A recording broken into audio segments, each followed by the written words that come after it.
खारघरमध्ये तरुणाला बेदम मारहाण करण्यात आली आहे। या घटनेचा व्हिडिओ सोशल मीडियावर मोठ्या प्रमाणात व्हायरल होतोय। या प्रकरणी संबंधित व्हिडिओची चौकशी करून कारवाई केली जाईल अशी माहिती खारघर पोलिसांकडून देण्यात आली आहे।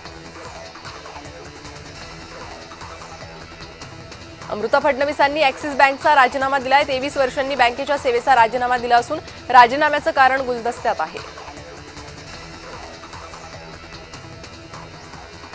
मुंबईत नवक्षितिज चॅरिटेबल ट्रस्टतर्फे नवक्षितिज महाराष्ट्र गौरव पुरस्काराचं आयोजन करण्यात आलं होतं। यात गांधी बाल मंदिर हायस्कूलचे सहाय्यक शिक्षक विश्वनाथ पांचाळ यांना सन्मानित करण्यात आलं। राज्याचे पोलीस महानिरीक्षक यांच्या हस्ते हा सन्मान झाला।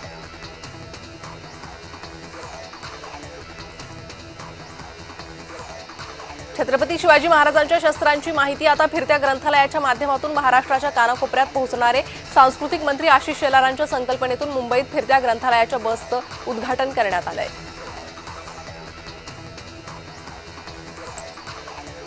पुणे मुंबई महामार्गावर वाहतूक कोंडी झाली आहे। खंडाळा घाटात वाहतूक संथ गतीनं सुरू आहे। मुंबईकडे जाणाऱ्या रस्त्यावर वाहनांच्या रांगा लागल्या आहेत।